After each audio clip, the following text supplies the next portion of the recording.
Mr. Jatu Diti Patangu, and welcome to Shift+F1, a podcast about speedy race cars. That, by the way, is Malay for after falling, the ladder falls on you, which is a bit like the English expression, when it rains, it pours. Sergio Perez, it seems, just cannot catch a break. I'm Drew Scanlon. Joining me, Rob Zachney. How are you, Rob?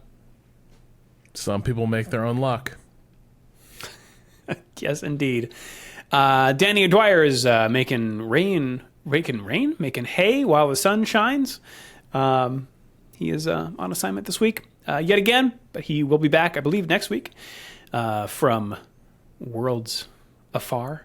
And if you are new to this here podcast, usually there's three of us, but in any case, a warm welcome to you. And if you are new to Formula One itself, we recommend listening to our preseason primer episode, which assumes no prior F1 knowledge and explains how the sport works and who everybody is. So if you would like to go back and listen to that and get up to speed, that is episode 257. Also, this show would not be possible without our audience over at patreon.com/shiftf1, where every month we release an ad-free version of the podcast, along with bonus podcasts and videos that are exclusively for our patrons that cover racing documentaries and films, F1 video games, experiments with other racing series, and a lot of weird things. So if you would like to support the show and get access to all that fun stuff, head over to patreon.com/shiftf1 or click the link in the show notes. This month, Rob, you posited, and we have decided on a film to watch. Can you please tell the audience about this film? Yeah, we are watching The Last American Hero, which is a movie based on a series, I guess, of Tom Wolfe articles about the one of the last old school NASCAR drivers who straddles the gap between the moonshining days and sort of the modern sport that it was turning into in the 70s and 80s. There's a movie sort of trying to take that snapshot of sort of the waning days of the outlaw era of NASCAR, when it was much closer to dirt track racing and destruction derbies. Also, it is a sort of coming of age story, I suppose, for its main character, played by a very young Jeff Bridges, who is going to be our hero or maybe anti-hero, I don't know, in this story. It has an incredible trailer. I encourage everyone to check it out on YouTube. Old school, extremely long trailer where you get a real big taste of, like, here's the story we're telling. Here's Act 1. Here's Act 2. Like, is it a trailer or is it like a summary of the entire film? Is it like a précis? Tough to say. It does end with the most incredible tagline. He spent 20 years discovering who he was. It took 2 laps to show the world. And I don't know what that means. Well, we're going to find out this month. We'll record before the end of the month, and that Patreon episode will be up for all patrons, such as the title sponsors of this episode: It's a Me Ferrario, Get Rich or Die Ryan, Agave ATX, Cyphus Training, Turf SCS, at Team Blackjack, Michael Maves, Gordy's Army, at Talking Autos, Olivia Evans, TelemetryDeck.com, FTC, Drew Stewart, Bailey Foote, Abdullah Althani, Jason Chadwick, Abraham Getchell, The Space Above Us Podcast, Bunny Fiend, Snigs, Alex Goucher, Max Voltar, Circuit Demon, Troy Stammer, William Rumpf, Irvine Clinical Research, Lachlan the Madden Man, Samurai Love Story, and Jason Kelly. Thank you, as always, to our title sponsors and all patrons and all listeners. But now, listeners, let's just jump right into the Baku Grand Prix, the Azerbaijan Grand Prix recap, because we have a lot to cover in that race and in the rest of this episode, because we also got to talk about Singapore. So, the grid. Speaking of Jeff Bridges, the 4th pole position in a row in Baku for one Charles Leclerc. 2nd place, Oscar Piastri. 3rd, Carlos Sainz in the other Ferrari. 4th, Perez, the first of the Red Bulls, the only one on this grid to have won this race twice. and his first time out qualifying his teammate Max Verstappen this year. In 5th place lines up George Russell of the Mercedes team. Then Verstappen in a uncharacteristic 6th place, although one might argue the way trending in this direction since the summer break. Fernando Alonso in 7th. And in 8th, we've got Franco Colapinto in Williams, just ahead of Alex Albon in 9th. The other Williams, 2 Williams in Q3. Albon outqualified by his teammate, which never happened in regular qualifying when Logan Sargent was his teammate. But that may have something to do with the fact that Rob, he left the garage with the engine cooling fan still stuck onto his airbox. That was a startling moment when he just pulled off to the side, and I think, was it Piastri who called it in on the radio that he still has a box fan? I think so, yeah. It was pretty remarkable. It is. I have some sympathy for it because I think we've all had those moments where you just stop seeing a thing that is in front of you, but at the same time, the box fan is painted day glow, it's like highlighter yellow. It's very bulky. The outline of the car doesn't look right. Very, very odd mistake.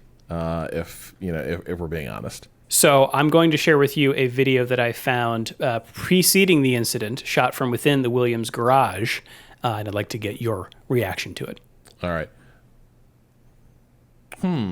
Oh no. Oh, that doesn't look good. Okay, so we got. Someone gives him the signal. Yeah. The mechanic didn't miss it. The mechanic was trying to pull it out, and then he just pulled out. Oh, that's not good. It's scary. Yeah, he's not. They're not. I mean, it probably wouldn't make a huge difference if you got rolled over by the rear wheel. That's going to be bad no matter what, whether you're wearing protective fire suit or not. But yeah, they're in the shorts. These are not pit stops. This is a garage rollout. Not great. No, yeah. If I'll link the video in the show notes, but yeah, an engineer is trying to take the fan off, and Alban gets the signal to leave the garage and does, and so the mechanic is not able to do it. Thankfully, no one got hurt, although it was close with that engineer. The team was fined €5,000, and Alban was able to just reach back and toss it out of his car. Dry ice kind of flying everywhere, and it avoided a yellow flag, I think, which would have, if that would have happened, I think he would have caught a penalty. But anyway, he finally did line up in 9th place after he was not able to do his second hot lap. And in 10th place, the other rookie, aside from Colapinto, Oliver Behrman, in 10th place in his Haas. Then we've got Tsunoda in 11th, Hülkenberg 12th, Stroll 13th, Ricciardo 14th, Lando Norris down in 15th place. He got caught out in Q1 by a yellow flag from Esteban Ocon hitting the wall at the end of the session, and again was not able to set his second flying lap. A lot of track evolution in this qualifying session, which is what resulted in him not having the time. I watched the Jolyon Palmer analysis of the race weekend, and so he busted out the graphs for Norris's last run. And you can see that there's a huge dip between, there's the target time he's pursuing, and there's the huge dip when the yellow is shown, and that is obviously curtains on the lap. But he was not tracking to actually make the time, which and he was at a point in the race. He was at a point in the course where he really needed to be gaining speed to converge on his target time, and he was already well off the sort of trajectory of speed that he would have needed to hit the target time. And so it is possible, we don't know what would have happened. It is possible that waved yellow, that quick display of the yellow, spared him a much more awkward conversation about how he ended up just missing Q2 on the merits. It's hard to say, but the lap chart was not looking amazing because he'd already had a slight mistake going through an earlier corner before the yellow was shown. So interesting. So I think like in some ways it might be fortunate that he kind of gets the mulligan view of it, where what are you going to do? You have to slow down for a yellow, because I think the alternative is another week of people just dumping fuel on the Is Lando collected enough for this? Is Lando cut out to be the guy? But fortunately, we don't know how that lap would have gone. Unfortunately for him, not a really disadvantageous place to start when you're trying to make up ground for a World Drivers' Championship. Though it's not clear to me how seriously he takes his title challenge, because it appears that discourse around that has been way more intense than he has been willing to sort of acknowledge that he might have a shot at it. Yeah. Well, behind him line up Bottas in 16th, and then in 17th is Zhou, who actually qualified 18th and was required to start from the back of the grid due to power unit changes, but instead, due to other people, was promoted a place to 17th because Pierre Gasly in 18th was disqualified from qualifying because of a fuel flow issue. The team blames an errant sensor. And then behind him, Lewis Hamilton and Esteban Ocon, both of whom were required to start from the pit lane because their cars were modified outside of Parc Ferme, and additional power unit elements were used. So really a lot going on at the back there, but the biggest one out of position is Lando Norris in 15th. As we take it to the start. So when the race gets underway, Charles Leclerc manages to stay ahead of Oscar Piastri into turn 1. Just behind Piastri is Sergio Perez, who locks up into turn 1 to avoid rear-ending Piastri. Sainz is to the outside of Perez and is ahead of him by just a hair, just like Russell is ahead of Verstappen in the row behind. However, both Red Bulls have the inside line for turn 2, and both overtake their rivals, Perez into 3rd ahead of Sainz and Verstappen into 5th ahead of Russell. So good start for them. Back in the pack, Lance Stroll makes an opportunistic dive down the inside of Tsunoda at turn 5 and crunches into his side pod, effectively ending both of their races. And while Stroll is coming back to the pits with a puncture, it causes some bunching up as they come onto the front straight, and Norris takes advantage, getting by Hülkenberg as they cross the line for lap 2, making up 3 places overall on that first lap, putting himself into 12th. How egregious did you find the Stroll move? I think it didn't look that... It just looked like a bad call. It didn't look like... Yeah, that's kind of where it came down. On the one hand, trying those inside maneuvers on corners that are that tight and that sharp, it is a little bit of a arcade racing game type move where you're just like, I'm going to use this guy to sort of make the corner. But there was space, you know what I mean? I'm kind of with you. I've seen more ill-judged moves. Probably not Stroll's finest hour, but the commentary is a bit harsh. I think it's to me it felt like just not the best judgment to go for it. But the thing that really sucks is, of course, it knocks out Yuki's race right at the start. It's unfortunate to have that happen where Yuki's just kind of positioned normally through the corner, and Stroll's trying what you have to admit is kind of a low percentage play with a lot of potential downside. Yeah. Norris continues his rise with on lap 3, getting by the ailing Tsunoda with a cutback into turn 2, now up to 11th. Critically, not spending too much time behind these slower cars He's one of the few on the hard tire trying to go opposite the medium runners in the front of the field. And he's not done. On lap 8, he gets by Behrman on the front straight for 10th, so he is continuing to move up the field. And while he is on his long run on hard tires, others like Perez, who is gunning for the podium now, come into the pits, meaning that Norris has the opportunity to hold Perez up when he comes out of the pits, because he doesn't have to pit, Norris, effectively widening the gap for Piastri once Piastri has to take his pit stop. So Perez comes out behind Norris. Norris takes a nice leisurely lap, and sure enough, Piastri, once he pits, comes out on lap 15 ahead of Sergio Perez. This is so I missed it, but again, in the Palmer analysis, it shouldn't have been this close for Piastri. He sort of argued that Piastri had stayed out and sort of lost a better window. He had to get the stop done, and that's a McLaren call, not a Piastri call. Right. But it is possible, again, because like fortunate things happening for McLaren. It's possible that this could have been they bottled it again. They're just not used to being in these holding like winning cards. Norris's defense there really spares them sort of an examination of Piastri's pit strategy, because can you imagine if that would have been? It's basically the same mistake they made at Silverstone, right? Kind of. It's like we're going to keep him out and we're going to watch that.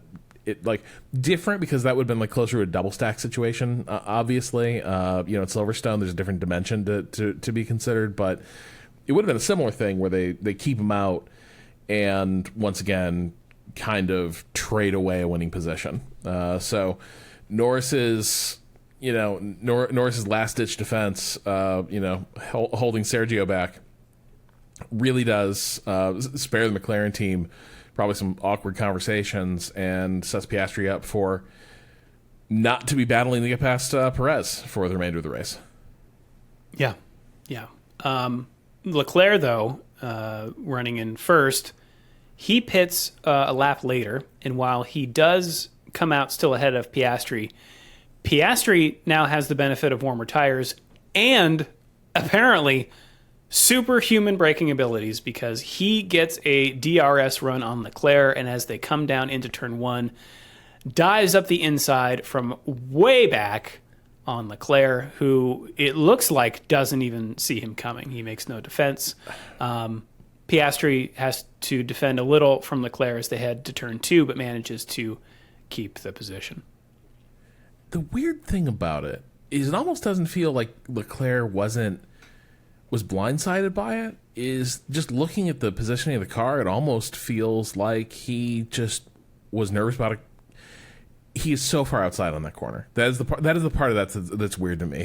He's taking a really, you go out in out for a corner like that. That's kind of the most efficient lines. You start outside, you come down inside, but he knows there's a car coming up behind him, someone in DRS range. You think you cut that a bit shallower regardless, just to discourage. It doesn't necessarily mean slamming the door, but the line he took was like extremely polite is the only way I can put it. It felt like we're gonna race them clean today, boys. Not gonna trade any paint on this one.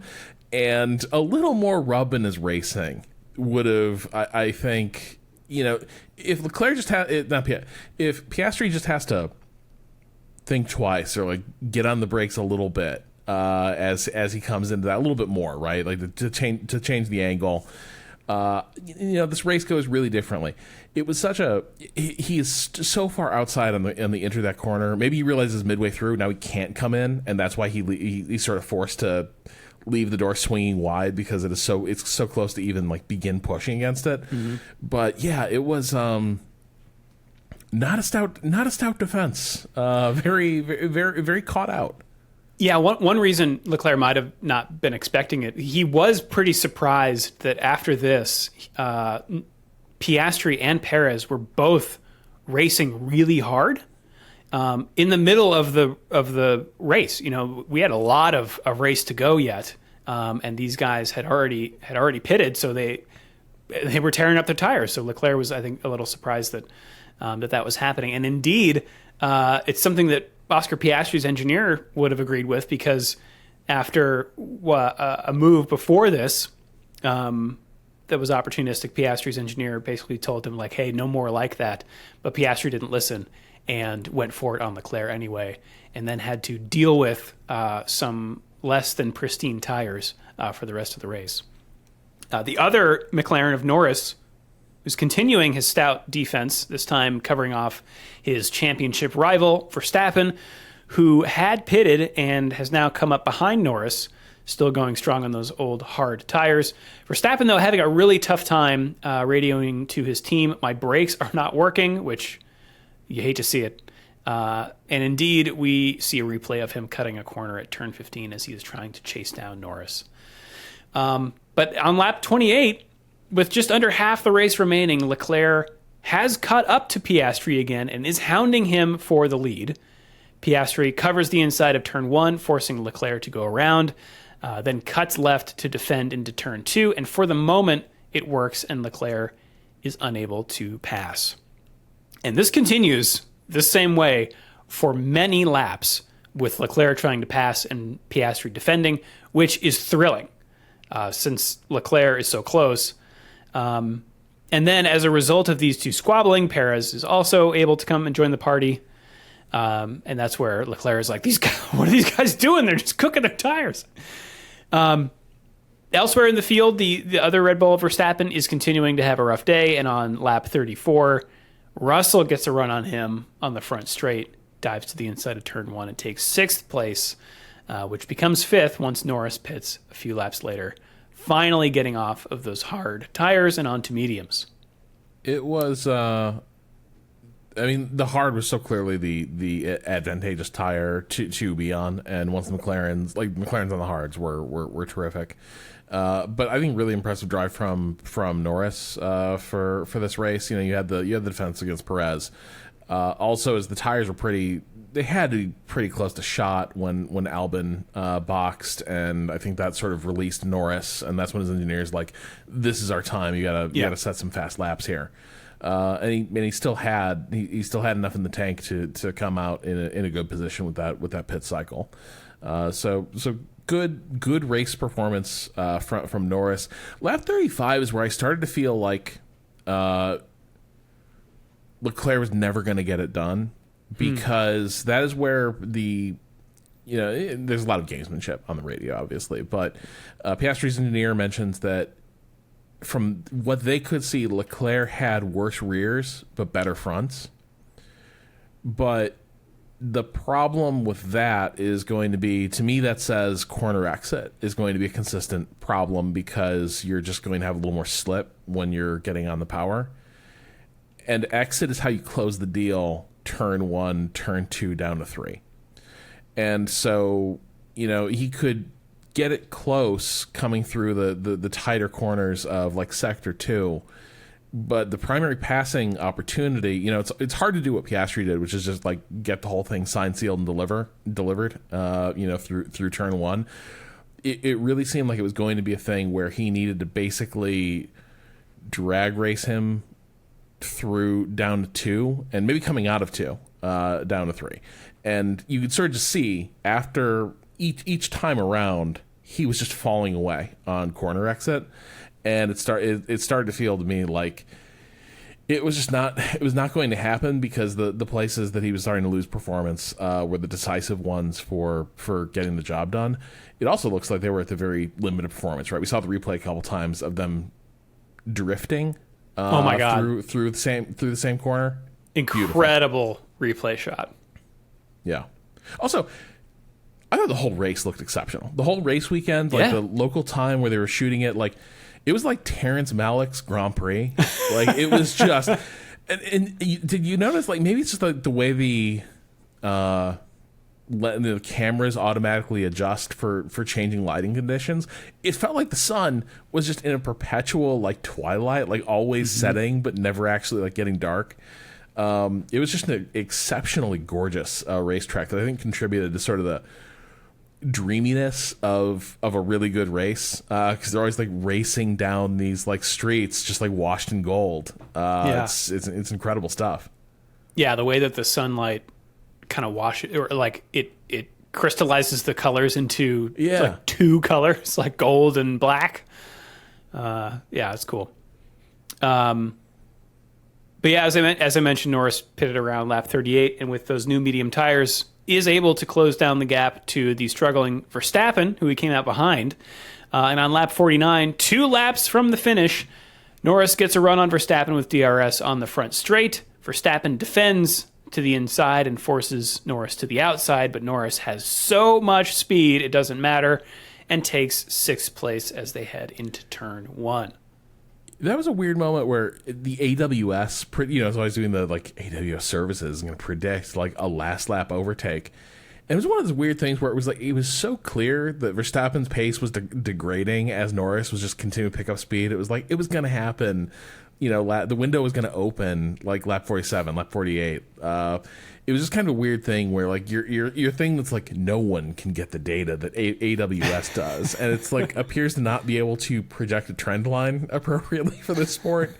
Maybe they're doing some stuff with assuming certain things of DAG, but yeah, like him reeling him in, it was exciting because it was a lot of ground to cover up, but also Verstappen was so clearly a sitting duck. The other thing that happened just before this was what is it? Lap 47. It felt like Piastri just decided to stop playing around and just broke Leclerc. Like it was, in cycling terms, it cracked him, right? Like lap 47, suddenly Piastri just has an explosion of speed. Or maybe Leclerc's tires finally give up the ghost, but he was behind Piastri for a long time. Yeah, but it felt like just really abruptly, it was like playtime is over. Piastri is going to break this toe, and consign Leclerc to what looked like certain doom. But it did make me wonder if Piastri had started playing with him for a while. Where just like conserving a bit of pace so that he'd be able to decisively just like pull away in one go with what was left of his performance. Yeah, or the commentators talk a lot about the tire cliff, right? And this it could also be a very clear illustration of that. But yeah, a driver we haven't mentioned since the start is also closing down a gap of his own. Sainz has taken advantage of Leclerc's inability to pass and has closed up to Perez, who's sitting in third. And as we head into the penultimate lap, Perez attempts to pass the now ailing Leclerc into turn 1. Leclerc defends to the inside and just manages to keep ahead, but this causes Perez to lose some momentum, and then Sainz pounces, getting by Perez on the exit of turn 1. But then, as they head into turn 2, Sainz has way more speed than Leclerc ahead of him and has to take a different line that then opens the door for Perez to try and retake the place. So as they exit turn 2 and come into the second DRS zone, Perez pulls alongside Sainz, and in an instant, his right front touches Sainz's left rear, and it is all over. Sainz loses control, shunts himself into Perez and into the wall, bringing out the virtual safety car and effectively ending the race. And the way it looked on TV, looked for a second like Sainz had just like snapped. And it just been like cranked the wheel on him a little bit. Or like my initial thought was the suspension broke or something, right? Because like it's just one of those things where the camera cut to the looking backwards down the straight, just the second like as it happened. Yeah. And so you had the head-on view of Sainz's car just like snapping across Leclerc's front, and then both going in pretty hard and fast into the wall. Do we want to get into adjudicating this? Why don't we do that, Rob, when we come back from this short break? All right, Rob, what did you think of this incident? Like I said earlier this year, that a duel ending in a crash is not necessarily like indicative of incompetence or anything like that. You can assign them some like great responsibility, but like two drivers going for a hotly contested position, sometimes that's going to end in a crash because it requires like someone's going to have to back out. They refuse to. It's not necessarily a thing where I think it's like the most egregious thing to have a crash at those moments.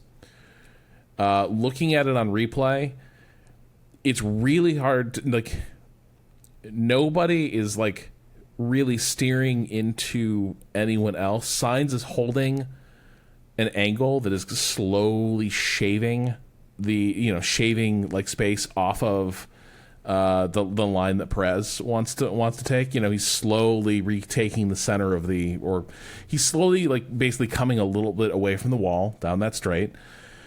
And Perez is locked in. He is keeping that car pointed straight, and so they eventually they touch. You can see in the replay that Sainz appears to have a pretty good sense of where Perez is. He's got his eye in the mirror, but crucially, he never changes the angle on the steering wheel, and it doesn't look like Perez does either. The steering wheel doesn't move until the collision happens, and then it snaps wildly. But I think it was good the stewards kind of just said it's a racing incident because fundamentally I think it was. But Perez had a lot of ground out to the left. And I think the driver's going to be the judge of the risks they want to run. Like, I do think if he backed out, if he'd used that space to the left, I think that was basically conceding the position to Sainz, right? Because like he was going to end up just like that Stroll attempt where it's hard to make these corners. Because it's another left turn that he would have had the inside for. But it's such a sharp left that the inside is, you know what I mean? Like you kind of need to be coming from the outside. It's a really tough corner to go side by side through. So I think he would have like that would have been the wedge just closing on him. So I think getting pushed inside would have basically meant that he was going to have to just bail out at that corner. But I don't know. That also assumes that he couldn't have won the drag race down the straight, which I'm not entirely, I don't know what the relative speeds were. And I think they both had DRS. Yeah, it's really tough to tell. But, body of work, I think you can say that Perez is a guy who never backs out of these situations. And if it goes different, we'd be saying like, no, that's a racer. That's a racer's mentality. He doesn't care. He's going to go for it. Yeah. But it didn't go his way.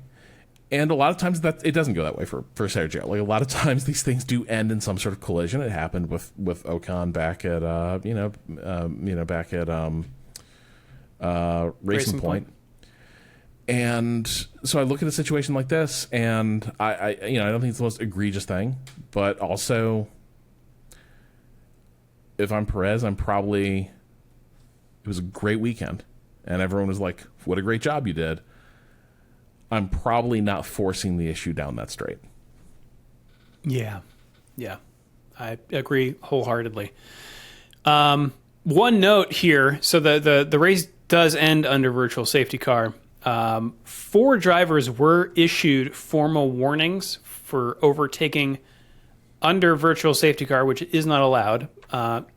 They did so after the checkered flag, which is still not allowed. So they didn't get docked any grid spots or anything or time penalties, but they were issued a warning. Also, apparently, Hulkenberg was one of the first 4 cars through this accident scene, and while there were waved yellows, he and all the other drivers behind him slowed down.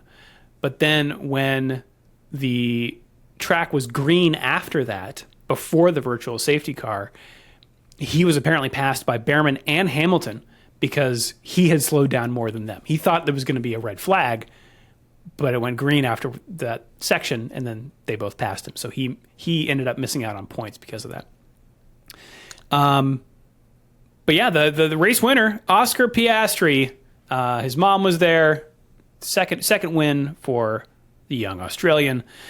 Charles Leclerc comes home in second, and then Russell inherits the third podium position, followed by Lando Norris in fourth, up from 15th place one slot ahead of Max Verstappen. And let me just take a look here. Yep. Red Bull Racing is no longer leading the championship, the Constructor Championship, for the first time in 2 years, according to racefans.net. Behind them, Fernando Alonso in 6th place, then Alex Albon in 7th, and Franco Colapinto in 8th place. Big haul for Williams this race, a total of 10 points. Logan Sargent, I hope you weren't listening to this. I hope you didn't watch this one. Yeah. Lewis Hamilton 9th and Oliver Behrman in 10th. Magnussen will be back in the Haas this weekend for Singapore. And an important note that I forgot to mention last time, all of Magnussen's penalty points have now been reset. So... Oh, shit. YOLO. So Magnussen unchained. No contract for next year. No penalty points. There is no tomorrow. Hulkenberg, some serious shit. Yeah, I am ready. Hulkenberg's 11th. Gasly in 12th place went 50 laps on his starting hard tires, 1 lap on softs. 12th place. Ricardo in 13th, Zhou 14th, Esteban Ocon 15th, followed by Bottas, and then the DNFs of Perez, Sainz, Stroll, and Tsunoda. And that was the Azerbaijan Grand Prix. Let me go down the standings here now that we've just finished up a race. Max Verstappen still on top of the drivers' standings. Lando Norris in 2nd place. Let's see. This is 59 points behind. It's always tricky when I do math live. Charles Leclerc in 3rd with 235 points to Norris's 254. Piastri's in 4th with 222. Sainz is in 5th with 184. Hamilton in 6th with 166. Russell and Perez are tied with 143. Alonso is in 9th with 58, and Stroll in 10th with 24. Hulkenberg and Tsunoda are tied with 22. Albon and Ricciardo are now tied with 12. Gasly's in 15th with 8. Behrman has 7. Magnussen has 6. Ocon has 5. And Colapinto has 4. That means Zhou, Bottas, and Logan Sargent all have 0 points. Don't think Logan's coming back from this one. Constructor standings, McLaren Racing is on top in 1st place with 476 points. Red Bull is in 2nd with 456 points. Ferrari is in 3rd with 425. That's not very far off from Red Bull either, especially when you've got, let's see, it could have been, McLaren, Ferrari on the podium. Mercedes is in 4th with 309, then a jump down to Aston Martin with 82 in 5th place. RB has 34. Gene Haas and team have 29 points. Williams now has 16 points. Alpine has 13, and Sauber still with 0. And speaking of Sauber, they are one of the 2 teams that has yet to confirm their 2nd seat for 2025. We've already established that Nico Hulkenberg will be moving to that team, meaning that either Bottas or Zhou or both will be punted out. Bottas in this racefans.net article says he will, quote, most likely stay in F1 next season. He is fairly confident, but this following article that came out after that article in Autosport and after the Baku race, I'll read the headline here. Williams wants Colapinto on the 2025 F1 grid, open to Sauber talks. So, does that mean anything though? Like, it's a good question. Man, this is my boy. This guy did so good. He really should be on the 2020. Obviously, we can't. We've got our drivers. So, like, that's the one part of this is like, I don't know that it's clear that Sauber have their own people they're considering for this. I just don't know how much. I do think Colapinto did that was a great that was a great trailer for his services. But I don't know that I don't know how much like Williams can like influence people like giving him a hard look. Yeah, I think you're right. But yeah, I do agree that he has shown pretty amazing skill over these last two races, especially for how much information you would have to process coming into a sport like this. Is Sauber the only destination that's possible for Valtteri at this point?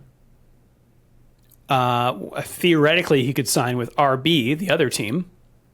However, Helmut Marko, the driver boss over at the Red Bull camp, yet again, talking to the press, says that they've targeted post-Singapore as the announcement for their second driver at RB. So stay tuned to the news and this podcast for that information.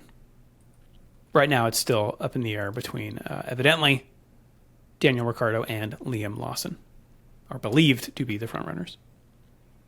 But that's all going to go into chaos once they shoot Sergio out of a cannon. But I do not think. You can say like he showed a lot this weekend, but he also showed maybe again like why even when he's got a good position, it's a little risky with him. I do think it's funny how a point you've made often about Max is that he loves him a pointy car. He loves him oversteer. And as the Red Bull has apparently become an understeer machine, the way his performance has converged with Perez, like put that guy in a car that's like mediocre, the way a lot of like cars tend to be mediocre, and suddenly like the difference between Max and another driver is not so pronounced, right? It really is that like if that car is hooked up for him and he's hooked up with the car, great. Like nobody can touch him. If thing starts driving a little bit like a pig, profoundly average. Yeah. Well, speaking of the Red Bull family, Rob, what's going on over there? I don't know. Weirdness. So timed with the big Aston Martin reveal, sort of their LeBron James, Dwayne Wade, Chris Bosh, like unveiling of a 65-year-old engineer. Newey did a turn on the High Performance podcast, which we talked about before because James Vowles had a really good interview with them. It's good interviews crop up on High Performance. There are times it's a little bit like TED talky, and some of the people they select, and then occasionally they'll get in the middle, they'll do an ad read where it's like probiotics are the things that make real high performers, and it's like I don't think Adrian Newey said the word probiotics once. I don't think Adrian Newey's obsessing over his gut health, but so he does this interview with them, and it was like clearly this was like him coming to discuss his career and also the decision to go to Aston, and they ask him about the decision, and they ask him, when are you going to be able to start, basically? Like, how has your exit from Red Bull unfolded? And he gives this answer that's a little bit weird. He starts talking about, I haven't been with the team since Suzuka. Now, I'm still working on the RB19 road car, but I haven't been with the F1 team since Suzuka. And we're sitting there, I was like, I feel like I've seen him. Since like a few weeks ago, somebody asked like, is the complete decline in performance of the Red Bull due to the fact that Newey's not there? And I was like, I'm not sure he's been absent for this entire season. He's certainly been around the team, but I didn't remember Suzuka being the cutoff, and it turns out it wasn't. He still was traveling with the team at Suzuka, but there's an odd bit of him trying to be like, really my exit date from the team was Suzuka, and that's where the clock starts. And there was a bit of a reaction from Red Bull that was like, well, that is news to us. That is a bit of a surprise. And so since then they've kind of reacted by first like canceling all his travel with the team. He is very much. They owe him too much for this to become an acrimonious split. They're still very warm in their statements. They're sort of downplaying how much this has hurt them or taken them aback. But they are now like rapidly sort of building the wall around him between them and their operations. It's clear that some of the way the timing of this has worked out, and so some of the claims he made, they don't fully agree with the way he's sort of been portraying his standing within the team and his exit. The other thing is that, I saw some analysis that, he's told Red Bull for a while, I'm really more of an emeritus designer. I don't really want to be a full-time race, engineer, designer anymore. I don't want to do this. I'll come in, I'll do the high-level stuff, but I'm kind of, kind of on like a permanent pseudo-sabbatical. And then the Aston Martin announcement was basically like, and he's diving in with both feet. He's gonna be standing up this department. He is really committing to like fully lead the engineering side of this team. And that was also a bit of a surprise because I think Red Bull thought that he was kind of going to be exiting for a similar role at another team. And instead, he appears now to be on his last great adventure as a day-to-day like leader of the engineering side of a team. So, it's abruptly kind of an odd little vibe. The timing thing I think seems alarming to me because the timing thing says to like when you have disputes, but about like when somebody stopped working with an F1 team. Historically, that can end in a courtroom. No hint that that's going to go that way, but the fact that like Red Bull's clearly been taken aback by some of the Aston announcement has my antennae twitching. Yeah. Do we know whether this may impact when he can start with Aston Martin? I don't see how it cannot. He already basically is on ice for a year, right? Like this is going to be, I think the timing he laid out is he's going to be able to start working like right before the 2026 season, but like he's not really going to be part of the racing effort at Aston for like a year from what he says is Suzuka. But if it was later than that, that would see, you know what I mean? Like there's maybe there's a contract period that governs this regardless, but to me it kind of feels like just that bit of evasion around like, well, really, technically I haven't been with teams in Suzuka, kind of feels like an effort to massage the calendar to fit when he can start. Interesting. This Autosport article says he came out against a backdrop displaying the Aston Martin logo, yet also while he remains on the Red Bull payroll, it was an unprecedented decision to hold such a press conference for a technical appointment when a press release would usually suffice, while a full press conference could have been held when Newey officially starts working at Aston Martin in March. Okay. So he must have. I think maybe I misunderstood because like it did seem like he was laying out a shockingly long period of like. Okay, so here's the quote from the podcast. I have been out of the Formula One team since after Suzuka, whenever that was in late April, but I have still been working hard on the RB17 road car, which is a side project. I will still be working on that until after that March 1st date, but not from the factory as much. It will be more talking to the guys via video conference and emails, and when the car starts track testing in the summer and attending the track testing. Yeah. So. Okay. But it still means he's not going to be touching not that it really matters, but he's not touching the 2025 car. Meaningfully until that car's already been designed. Right. But yeah, I do wonder about that, right? If he's like, I'm gonna join the team in March, and if Red Bull decides to, they just said that they're canceling his further travel with the team. They are going to be, they're now going to make sure that there's a separation between him and any contact with the F1 team.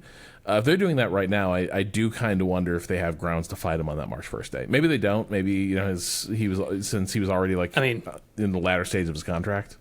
That would be huge, because the whole reason you would want to get Adrian Newey is for him to be able to build you a 2026 car, right? Because that is when the regulations change. That's right. Where everyone else is going to be scrambling to figure things out. You want the guy who can figure things out for you. Yeah. And when the cards are shuffled again. All right. Well, let's move on now from Formula One to, Rob, the conclusion of the 2024 IndyCar season. Spoilers abound if you have not finished it. So it was a great race, a bit of a disappointing one. Will Power had crept within 20 points, I think, of Alex Palou, who's going for his third championship, and is just, again, maybe one of the best race drivers in the world. Hard to say, because he doesn't drive an F1. We can't really get that one-to-one comparison, but he's scary good in IndyCar.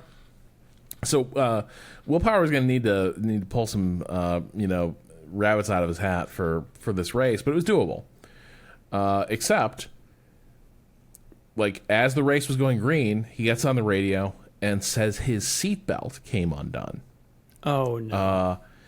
And it was, obviously they're all important belts on a racing harness, but it was the lap belt. Oh, and he was like, it's pretty terrifying. You're sitting there, even you're coming off the gas, beginning to make your entry to pit lane, but it's, if the belt on your lap is undone, that is you could get launched from that car. But it was just the weirdest. It was the weirdest thing, because they'd strapped him in and they'd done the formation lap. He's coming around and he just feels the lap. He feels the belt loosen, and then he said he reached down and he's just holding the end of it. Oh, no. And so it had to come in. It took them a while to get it hooked back up, but here's the really wild part. It came undone again later in the race. I've never heard of a race belt just popping loose like that. He was they're going to send it to the manufacturer, see what's up.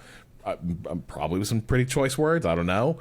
But kind of a shocking, if the championship had been, it was kind of fluky that it ended up in this place. Palou has been on a glide path to winning the championship for a few races now. It was kind of artificial. It was just kind of unfortunate that he ended up in this position where it was this close. But can you imagine if it hadn't, if Will Power had been in there with within a couple points, and just the matter of a few positions, mixing it up would have really tilted the championship. And a seatbelt determines how it goes. Man, what a bummer that would have been. They're racing at Nashville, but not the Nashville track they've run these last few years. That is really odd street circuit. They go over the bridge in Nashville. Here they're racing a short oval, concrete surface, not typical race tarmac. Really odd look, very slippery track. Gets very slippery offline. Dude, it was awesome. The thing that was really striking. The closing laps of this race, let's see, we had a couple moments. Former best buddies Scott McLaughlin and Joseph Newgarden racing side by side for 6 laps. We're talking inches. I swear to God, they touched multiple times. Wow. Just inches apart, splitting out to opposite sides to get around lap traffic, and then swinging back within inches of each other. Just heart and mouth stuff.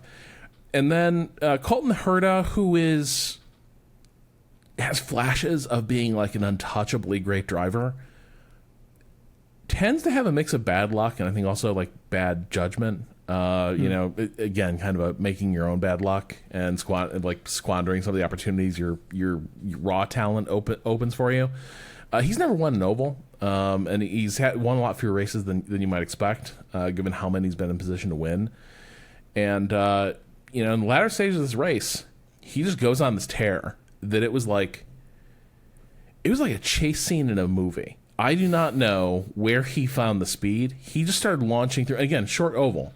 So you were always cutting through traffic. You're very rarely in clear air. And he just like launched and is just like weaving through like lines of high speed traffic going around the course to notch this win. It was incredible stuff. So he got the race win.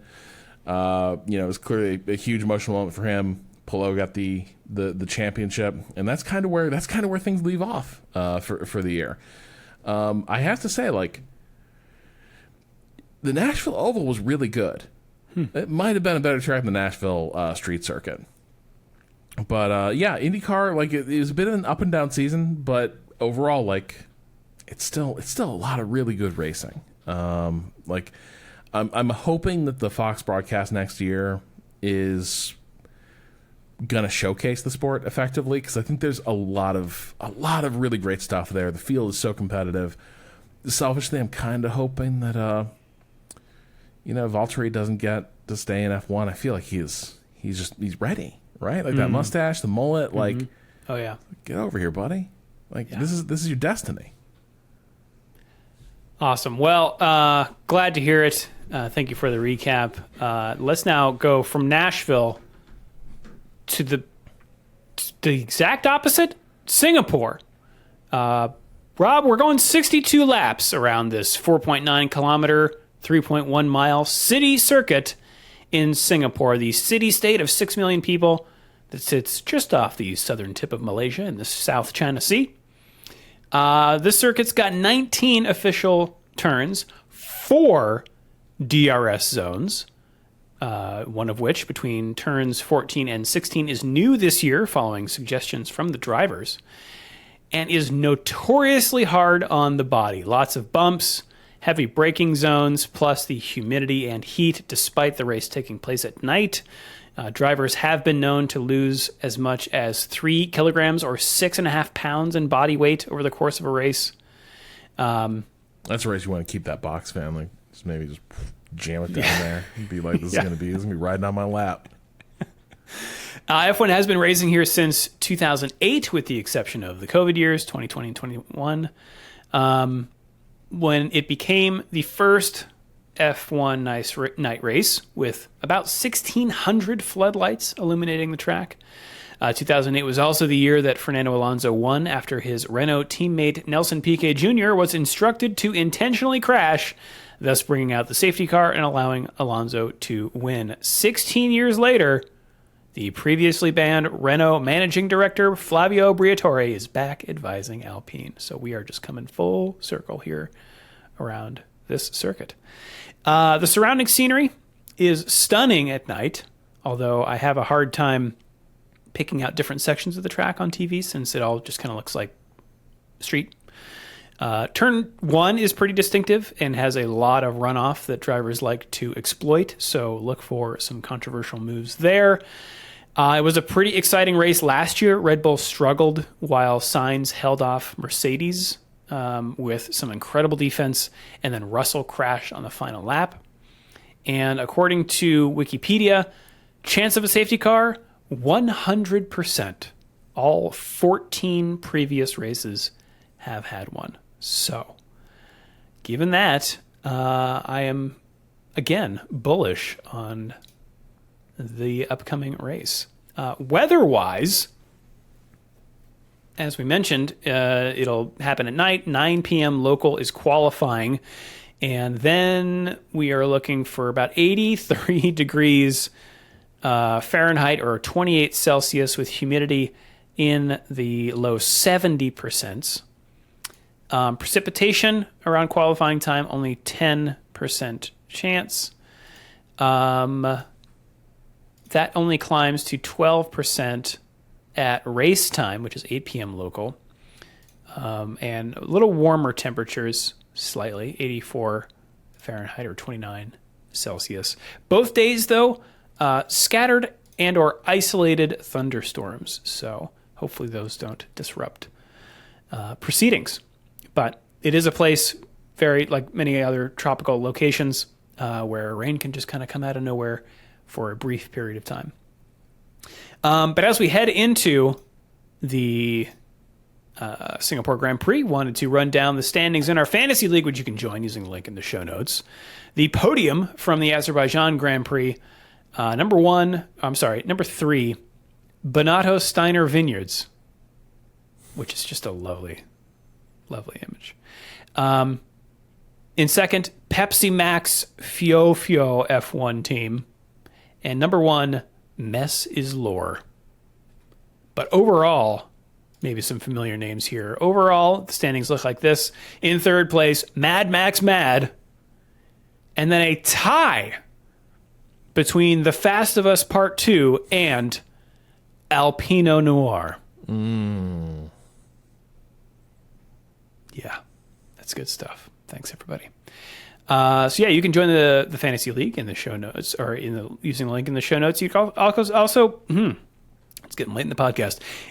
You can also send us an email at shiftf1podcast@gmail.com or f1.cool/emails, or hit us up on the socials using the link in the show notes. That's us around the internet. Let's now take it around the world of racing. Rob, starting with the Craftsman trucks at the Bristol Motor Speedway. Speaking of Tennessee, in Bristol, Tennessee, for the 200 presented by Ohio Logistics. That's right. Ohio Logistics, Tennessee. It's very confusing. The F1 Academy will be joining. Yeah. Where does the Formula Ohio 1. River flow? I'm sorry, I'm going to go to a map. Do it. F1 Academy is joining Formula 1 this weekend in Singapore. We've also got the NASCAR Xfinity Series in Bristol as well for the Food City 300. That's what they say about Bristol. Well, that's nowhere near Tennessee. MotoGP is at Misano World Circuit Marco Simoncelli for the Emilia-Romagna round. The World Superbike Championship also in Italy this weekend. At Cremona Circuit in San Marino. So a lot of bikes happening around that region. Super GT is at Sportsland Sugo in Shibata District, Murata Prefecture. The IMSA WeatherTech Sports Car Championship is at the Indianapolis Motor Speedway. Maybe you've heard of it. For the TireRack.com Battle on the Bricks.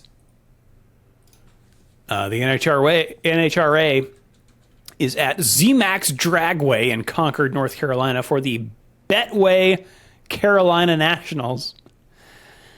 The Repco Supercars are at Sandown in Springvale, Victoria, Australia for the Penrite Oil Sandown 500.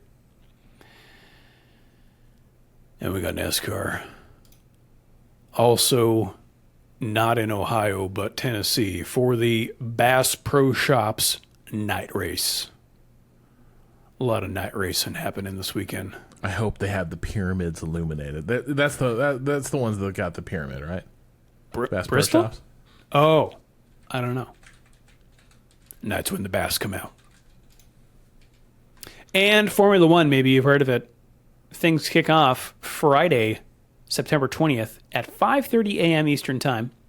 Despite this being on the other side of the world, we do have kind of relatively normal viewing hours. 5 a.m. Eastern is Free Practice 1 on ESPN2, followed by Free Practice 2 at 9 a.m., also on ESPN2. Saturday, September 21st, Free Practice 3 is at 5:30 a.m. Eastern Time, also on ESPN2. And qualifying, 9 a.m. on ESPN2. But the race, everyone, Sunday, September 22nd, 8 a.m. on ESPN. Whew! Rob, we did it. We got through Baku. We got through Singapore Grand Prix. Track walk. Yeah, we expect Danny back. Grimoire. We don't, no. But Danny and his Book of Death will theoretically be back. I wonder. What a great band name. What? Danny and his Book of Death? Book of Death. Yeah, we'll see. I don't know if he brought it on the road with him. But yeah, thank you, Rob. Final thoughts ahead of the Singapore Grand Prix. I mean, the last thing I'll comment on is I feel like for about 15 laps there, I was worried that Baku was going to let us down. Like after that opening flurry of action, it was starting to feel a little processional. And boy, if you want an example of like how Tyre strategy can just like whip a race into exciting chaos for the rest of it, Baku delivered, right? It went from being a very like just controlling the pace type race to just nonstop action for like the last 2/3. I've never is a big word.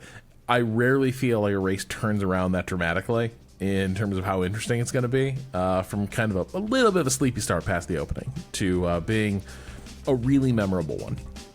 Yeah, absolutely. All right, well, if you would like to support the show and get access to all of our bonus episodes, the ad-free version of the podcast, and the official Shift+F1 Discord, you could do so over at patreon.com/ShiftF1. Have a good race weekend, everyone. We will see you all next week. Zoom.